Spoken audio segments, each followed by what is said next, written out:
মা, এই মাসেই এক্সাম ফিটা দিতে হবে। তোমাকে তো কালকেই বললাম, কই এখনো দিলে না তো? রোহন বলল, কাল বললেই কি আজ হয় বাবা? তবে 2-1 দিনের মধ্যেই আমি জোগাড় করে দেব। মা, আমার একটা ল্যাপটপ লাগবে, কতদিন ধরে বলছি মা। মেয়ে চুমকি বলে ওঠে, সব হবে মা। ছেলে মেয়ে দুজনকেই আশ্বস্ত করে কনক। এই দুজনের জন্যই তো তার বেঁচে থাকা। কত স্বপ্ন তার 2 ছেলে মেয়েকে নিয়ে, যে তারা একদিন প্রতিষ্ঠিত হবে। ওদের জন্য ওর গর্ব হয়। ভাতের ফ্যানটা গলিয়ে তাড়াতাড়ি তরকারি বসায় কনক, সেরে ফেলে রাতের রান্না। খেয়ে বিছানায় শুয়ে শুয়ে ভাবতে থাকে ফেলে আসা দিনগুলোর কথা। গরিবের মেয়ে কনক, 3 দাদার পর একমাত্র বোন সে। তাই হত দরিদ্র পরিবার হলেও কনকের বাবা রামদুলাল বাবু সাধ্যমতো একটু সচ্ছল পরিবারে বিয়ে দিতে চেয়েছিলেন মাহারা মেয়েটাকে। গোপালের সাথে সম্বন্ধ করে কনকের।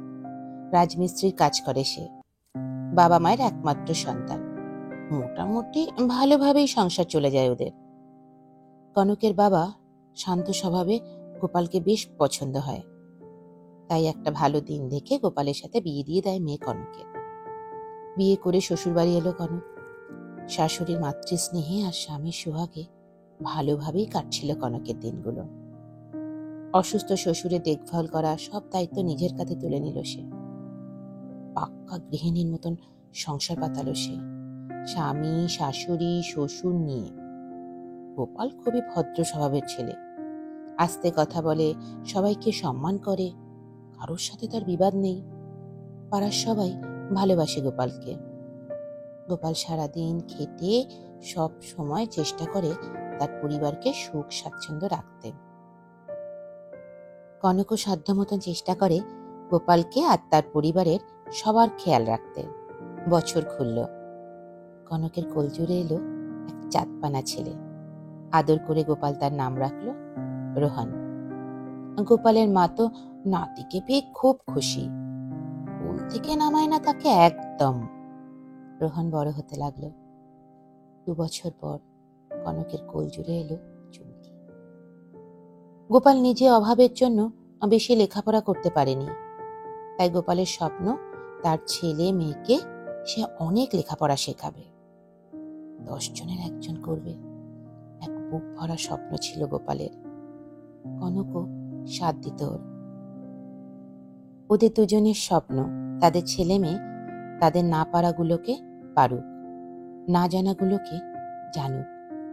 5 বছর বয়সে রোহন ভর্তি করেছে মফস্বলের এক নামজাদা স্কুলে। অনেক স্বপ্ন তো তাকে ঘিরে। যখন রোহন স্কুলের ইউনিফর্ম, পায়ে বুট, কাঁধে ব্যাগ নিয়ে স্কুলে যায়, মনটা ভরে যায় কনকের। রোহন চুমকির লেখাপড়ায় খুব মনোযোগ। চুমকিকে কনক নিজেই পড়ায়, আর রোহনের জন্য বাড়িতে মাস্টার মশাই আসেন পড়াতে। মাঝে মাঝে কনক বলে, সারাদিন এত পরিশ্রম করছো, তাও সংসার টানতে হিমশিম খেতে হচ্ছে। চুমকি বড় হলে ওর লেখাপড়ার খরচ যোগান দিতে আরো টাকার দরকার হবে। গোপাল কনককে বলে, চিন্তা করো না, যত কষ্ট হোক আমি ওদের লেখাপড়া করাতে কোনো বাধা আসতে দেব না। কনক আজকাল বিড়ি বাঁধে, হাতের কাজ করে যতটুকু সাহায্য হয়। শাশুড়িও সাহায্য করে কনককে। কিন্তু ঈশ্বর বোধহয় সবটা এত ভালোভাবে ভাবেনি। কনকের পরিবারে নেমে এলো দুঃখের কালো ছায়া। উঁচু বাড়ির প্লাস্টার করতে গিয়ে ভাড়া ভেঙে পড়ে গিয়ে প্রাণ হারালো গোপাল। এক রাস স্বপ্ন বুকে নিয়ে হাহাকার পড়ে গেল সংসারে। শেষ হয়ে গেল পরিবারের প্রতিটা মানুষের স্বপ্ন। কি করবে এখন কনক সংসার সন্তানদের নিয়ে? ওর মনে হলো যেন সমুদ্রের মাঝে ও একা, ও দিগ্ভ্রান্ত একাকী, একা পথিক। গোপালের মৃত্যুর সময় সমস্ত নিয়ম কানুন মেনে শ্রাদ্ধ শান্তি শেষ হলো। কিন্তু এবার দুমুঠো খাবার জুটবে কোথা থেকে কনক 5 জন মানুষের খাবার জোটাবে? ছেলের স্কুলে যাওয়া বন্ধ হলো, টিউশনির মাস্টার মশাইয়ের আসা বন্ধ হলো। শ্বশুর বিছানায় শয্যাশায়ী, শাশুড়ি হাই প্রেশার, সুগার। কি করে ও এই মানুষগুলোকে ভালো রাখবে এখন? দিনের পর দিন আধপেটা খেয়ে, কখনো না খেয়ে দিন কাটাতে লাগলো কনকের পরিবারের। ঈদের জ্বালায় কান্নাকাটি করতে লাগলো বাচ্চারা। কনক পাগলের মতন একটা কাজের জন্য মানুষের হাতে পায়ে পড়তে লাগলো। অশিক্ষিত কনককে কে দেবে কাজ? কে বিশ্বাস করবে ওকে? শেষে কনক মানুষের বাড়ি বাড়ি গিয়ে কাকুতে মিনতি করল একটা কাজের জন্য, কিন্তু অসহায় কনকের পাশে কেউ দাঁড়ালো না। 3-4 দিন শুধু জল খেয়ে কাটালো কনক। শরীর যেন দুর্বল হয়ে আসছে, শক্তি নেই উঠে দাঁড়াবার। কিন্তু থামলে তো আর চলবে না, বাচ্চা দুটোকে বাঁচাতে হবে যে তাকে। বৃদ্ধ বাবা অসুস্থ, 3 দাদা দিনমজুরের কাজ করে নিজেদের সংসার নিয়ে হিমশিম খায়। সামান্য ওষুধ কেনার টাকাটার জন্য কনকের বাবাকে হাত পাততে হয় ছেলেদের কাছে। তাহলে কনক কোথায় যাবে এখন? একদিন বিকেলে শিবু কনকের সাথে দেখা করল। শিবু পাড়ার মস্তান গোছের কম বয়সী ছোকরা। সবাই বলে শিবু নাকি খুব খারাপ ছেলে।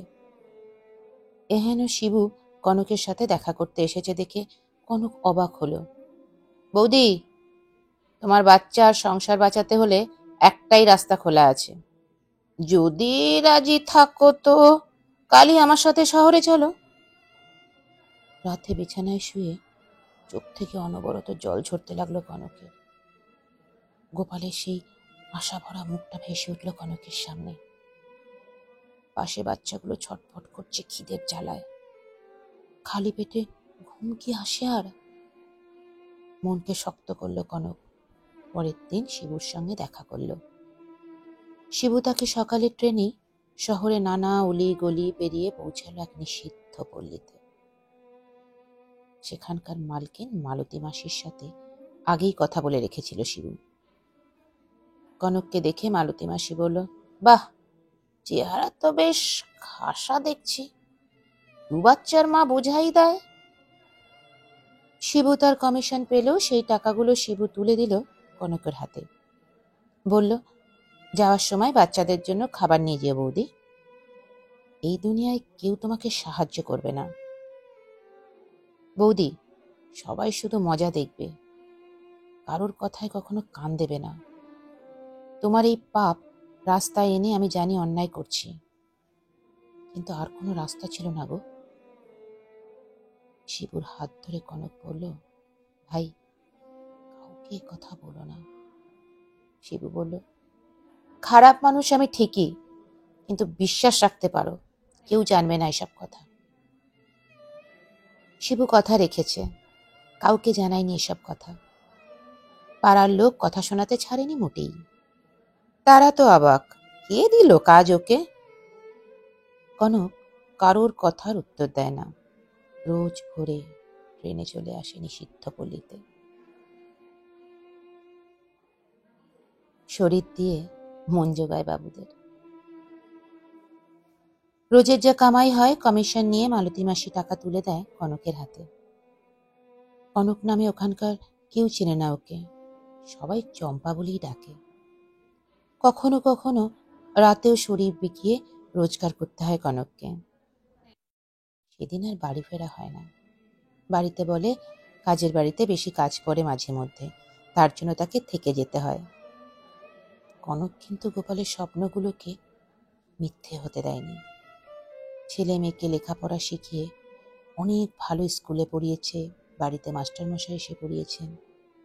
শ্বশুর মারা যাওয়ার পর দায়িত্ব নিয়ে তার শেষকৃত্য সম্পন্ন করেছেন।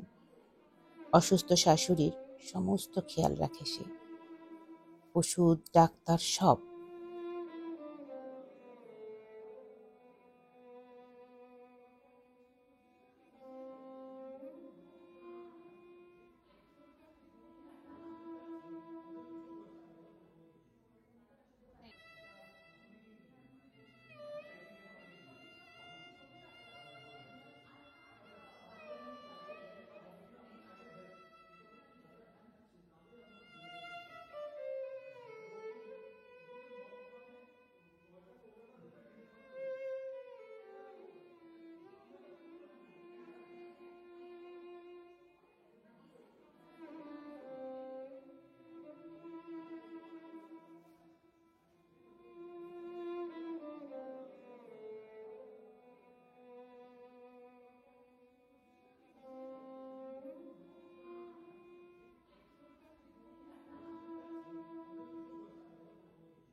আজকাল কনক দেখে রোহনের কিছু বন্ধু হয়েছে। ছেলেগুলো কি সুবিধের লাগে না কনকের। কলেজে উন্মত্ত জীবন, খারাপ সঙ্গে পড়ে যায় রোহন। কিছু বন্ধু বান্ধব পাল্লায় পড়ে কনকের আশা ভরসা তার ছেলে রোহন পৌঁছে যায় সেই নিষিদ্ধ পল্লীর দরজায়, যেখানে কনকের আসা যাওয়া গত 15 বছর ধরে। আরে আরে, এই যে খোকাবাবু দেখছি। মালতী মাসি হাসিতে ফেটে পড়ে। স্কুলে পড়ে বুঝি? তা কাছে কত মাল আছে? রোহন পকেট থেকে একটা 500 টাকার নোট বার করে, যেটা কনক ওকে কয়েকদিন আগেই দিয়েছিল বই কেনার জন্য। ওরে কালিয়া, ওকে চম্পার ঘরে পাঠিয়ে দে। যাও খোকাবাবু, খাসা মস্তি হবে তোমার। কনক জানলা দিয়ে সবই দেখছিল। বুকটা যেন ফেটে যাচ্ছে কনকের, পায়ের নিচ থেকে যেন মাটি সরে যাচ্ছে। আর পাচ্ছে না সহ্য করতেও। পাশের ঘরে পিঙ্কিকে বলল, যা তো মাসির কাছ থেকে আজকের পাওনাটা একটু চেয়ে এনে দে না। মাসি গজগজ করে বলল, খদ্দের আসতে না আসতেই টাকা চাই। আসলে কনকের খুব দরকার ছিল 5,000 টাকার।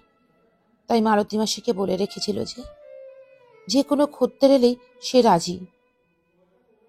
তাকে যে তার ছেলের কলেজের পরীক্ষার ফিস জমা দিতে হবে। রোহন ঘরে ঢুকল। ঢুকেই অত্তবম্ব সে দেখল তার সামনে দাঁড়িয়ে নিজের জন্মদাত্রী মা। কনক বলল, আয় বাবা, বস। রোহনের সারা শরীর কাঁপছে তখন। কনক ছেলের হাতে 5,000 টাকা দিয়ে বলল, তোর মায়ের শরীর বেচার টাকা। বাবা পরীক্ষার জন্য জমা দিতে বলেছিলি না? রোহন আর সহ্য করতে পারল না, ছুটে বেরিয়ে পড়ল সেখান থেকে। মালতী মাসি চিৎকার করে উঠল, ওরে, ওভাবে পালালো কেন ছেলেটা? বুড়ি হয়েছিস চম্পা? আর তোর দ্বারা হবে না চম্পা। এইভাবে খদ্দের গুলোকে নষ্ট করে আমার ভাত কারিসনি। মাসি, আজ আমি ক্লান্ত। আজ আর নয় মাসি, একটু ঘুমোবো আজ। বাড়ি ফিরে সারা রাত ঘুমোতে পারেনি রোহন। যন্ত্রণা যেন কুড়ে কুড়ে খাচ্ছে ওকে। সে মেনে নিতে পারছে না কিছুতেই সবটা। নিজেকে অপরাধী মনে হচ্ছে ওর। সকাল হতেই ফোনটা বেজে উঠল ওর। নিষিদ্ধ পল্লী থেকে ফোন এসেছে। কনক কাল রাতে আত্মহত্যা করেছে গলায় দড়ি দিয়ে। খবরটা ছড়িয়ে পড়েছে চারিদিকে। টিভিতে দেখাচ্ছে, খবরের কাগজে দেবে হয়তো কাল। পাড়ার লোক ছি ছি করতে লাগলো, নানান কটূক্তি করতে লাগলো। অনেকে বলল, ওই বেশ্যামের শরীর এই পাড়ায় যেন না আসে। পোস্টমর্টমের পর তার মায়ের দেহ আনলো রোহন, পাড়ার লোকের আপত্তি তোয়াক্কা না করে। অনেকেই দেখতে এসেছে, কেউ কেউ দূর থেকে সান্ত্বনা দিচ্ছে। আর অনবরত শোনা যাচ্ছে কটু মন্তব্য। কনকের মেয়ে চুমকি আর শাশুড়ির চোখে জল। এই মেয়ে ছেলের জন্য বদনাম হয়ে গেল পুরো পাড়ার। তাই তো বলি, বুড়ো বয়সে এত সাজের ঘটা কিসের? পেটে বিদ্যে নেই মায়ের, ছেলে মেয়ে কলেজে যাচ্ছে আবার। এরকম নানা কটূক্তি ভেসে আসছিল ভিড়ের মধ্যে থেকে। আর থাকতে পারল না রোহন, চেঁচিয়ে বলল, হ্যাঁ, আমার মা বেশ্যা, পতিতা। কিন্তু এই মা না থাকলে আমরা বাঁচতাম না। যখন খিদের জ্বালায় ছটফট করছি আমরা, দুটো ভাত কেউ দিয়েছিলে তোমরা? সাহায্য করেছিলে একটা অসহায় বিধবাকে? করনি তো। এই মায়ের জন্য আজ আমরা বেঁচে আছি, শিক্ষিত হয়েছি, মাথার উপর ছাদ পেয়েছি। তোমাদের কাউকে চাই না এখন। কারো অধিকার নেই আমার মাকে নিয়ে কটু মন্তব্য করার। যাও সবাই। হ্যাঁ, আমি আমার এই বেশ্যা পতিতা মায়ের জন্যই গর্বিত। কলমে শ্রাবন্তী মিস্ত্রি, কণ্ঠে আমি সঞ্চারী, মিউজিকে সনৎ হালদার, শুভ্রা পাল। আমার গল্প পাঠটি যদি আপনাদের ভালো লেগে থাকে তাহলে অবশ্যই শেয়ার করবেন, কমেন্ট করে জানাবেন কেমন লাগলো, আর একটা লাইক দেবেন প্লিজ। আর যদি নতুন বন্ধু হন, আমার চ্যানেলকে সাবস্ক্রাইব করে আমার পাশে থাকার অনুরোধ রইল। ধন্যবাদ।